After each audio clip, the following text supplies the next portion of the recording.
It's Nick from Watch It Wombat, and I'm lucky enough to be talking with Tearepa Kahi and Tame Iti. If you can forgive me for my pronunciations. I've been practicing with my Maori mates, Mort and Steve, but also don't blame them because I can't roll my R.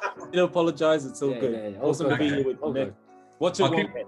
Loving it. So bearing in mind that your film encompasses many topics and themes, can you give us a brief description? There are a lot of topics and themes, but the main one is loyalty, I guess, in terms of, and that runs through the key character played by Cliff Curtis, who's Sergeant Taffy, and he's the local community sergeant of this small, beautiful, isolated, and very traditional Tuhoi village in Ruatoki, Papa Tame's village.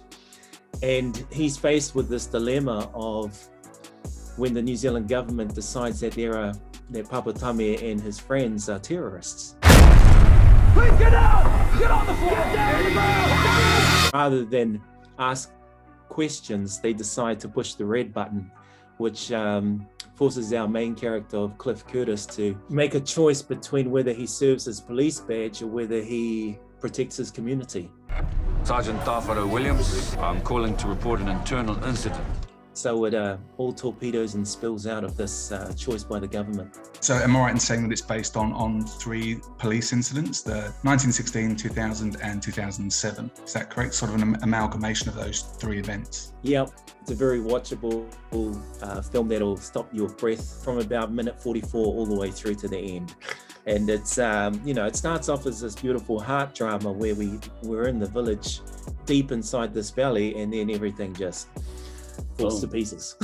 It was not only emotional, but also very entertaining as well. Like it's a thriller, there's action in there, but it's also got a lot of heart, which is really tricky to do. It's not something that you see Michael Bay do very often. Yes, he can do explosions, but he can't make you care when a transformer explodes. That's tricky. Just to emphasize what you're saying, we didn't shoot this film in a warehouse in West Auckland or on a Lord of the Rings set. We shot this in Papa Tame's backyard. And everybody that bought in and committed to the making of Muru understood that, why we were there and what we were trying to tell. When I was talking to my Kiwi whānau, they were just, they knew you guys straight away. It's like, okay, cool, Tama's a legend and you're an artist and an activist and so many things. And adding acting to your list of traits, mate, that's pretty impressive too. So I guess... Stunt driver. Oh, really? Stunt driver.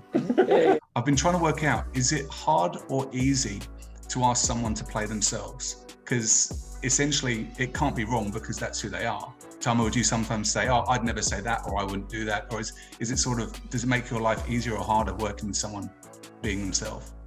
This is a great question. It's much harder because the responsibility and the clarity required is, you need a lot more honesty, and you only get there through integrity. Papa Tame and myself have known each other. We're family friends as well. So relationships built this film. In terms of the undertaking of asking him to play a part himself around all these actors in front of this huge crew in his backyard required many, many cups of tea. What was easy was we've spent so much time together, I could nail his voice on the page. So when he read the script for the first time, he read himself. He realized that I've said this is what I would say. I presented him with the script very late in the piece where it was too late for him to pull out. So, he's a tricky fella.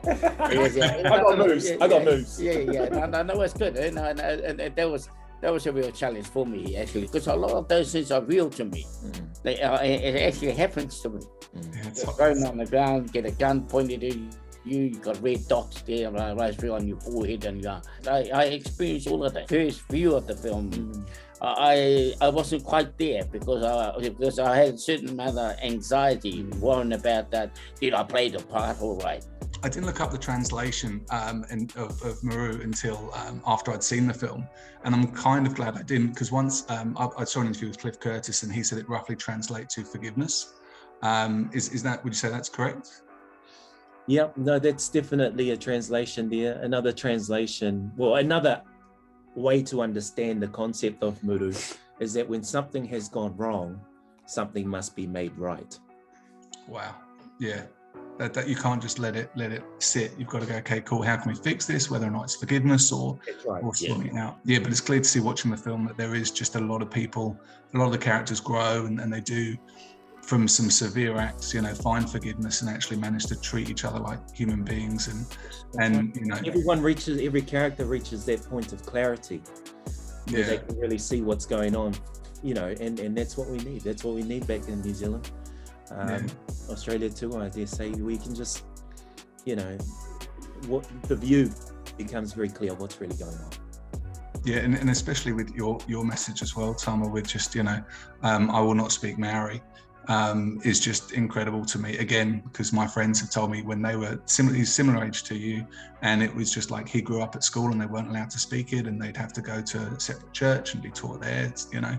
And for me as an Englishman, you know, full of shame, and there's not much I can do about it, unfortunately, apart from help spread the message and positivity. And hopefully, you know, we can just get more films like this made that actually really have a great solid message, but also entertaining that people want to go and see.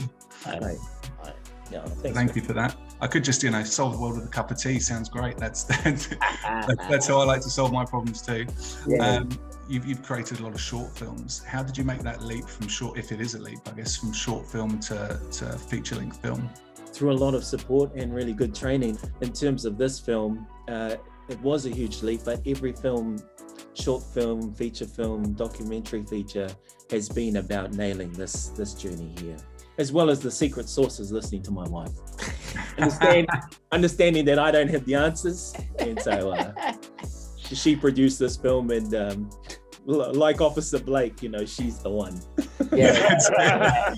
I did love, you know, the scariest person in the whole village seemed to be the mums, and it was always like the threat of the mum. You got it. You nailed it in the head. Yeah, that's right. Yes. But so what's the next step for you guys? What else you got coming up? Toronto went off about 3.5-4 weeks ago. Heard the news that we've received the APSO award for the Diversity UNESCO award for this film. What's next? Who knows what tomorrow's going to bring? I will whakawhiti, and thank you very much, guys. I appreciate your time, and good luck with the film. Enakwe. Kia ora.